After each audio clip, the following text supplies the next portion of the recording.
สบายดีอย่ามาว่าปัญหาเกี่ยวกับผู้ชายครับเมื่อนี้ผู้ชายยังมีปัญหาเกี่ยวกับเรื่องต่อมลูกหมากอายุ50ขึ้นไป60นะต่อมลูกหมากมันมีอาการ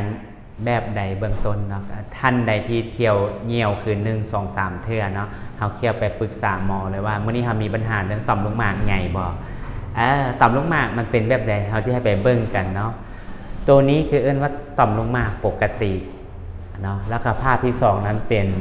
ต่อมลูกหมากที่ผิดปกติว่าต่อมลูกหมากใหญ่พอมันใหญ่แล้วมันก็จะไปบีบเอาท่อส่งพอไปบีบเอาท่อส่งเอาไปท้ายเบามันจะออกแต่ครึ่งนึง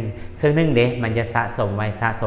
ส่วนที่สะสมไว้นั้นมันจะเป็นก้อนโรคหินปูนนะมันจะลงที่พวกเงี้ยวแล้วมันก็จะเกาะขึ้นไข้หลังแล้วส่วนหลายเขาจะบอกค่อยแก้นะเพราะว่าการไปเที่ยวเงี้ยวนี่มันโบเก็บเด้แต่ท่านเขาบอกว่ามันจะสะสมขึ้นหลายคนก็จะเป็นปัญหาเรื่องต่อมลูกหมากเนาะหลายคนก็จะได้ไปคูดและถ้าท่านใดเนาะมีปัญหานี้อยู่กับอย่าลืมเนาะคือแก้อาการเบื้องต้นให้แบบใดกัน1มาคือก่อนนอนบ่ให้กินน้ำก่อน2 ชั่วโมง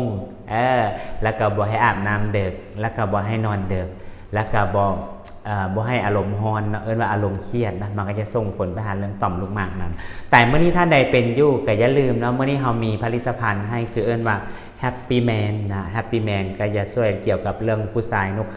เข่าบวขันน้ำและก็เรื่องต่อมลูกหมากน้ำเนาะตัวนี้ก็สามารถที่จะช่วยป้องกันบ่ให้มันเกิดถ้าท่านใดเป็นอยู่ก็อย่าลืมอินบ็อกซ์สอบถามมาว่าถ้าเราเป็นแบบนี้แล้วเราสิแก้จังไดเนาะเพราะว่าข้าพเจ้าเองได้ไปเรียนเกี่ยวกับเรื่องสมุนไพรมาเพราะว่า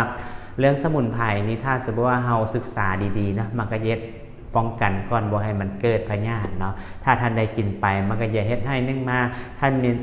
ทรายมีความดันเบาหวานอยู่ก็ลองไปกินลองเบิ่งเนาะความดันก็จะบวกขึ้น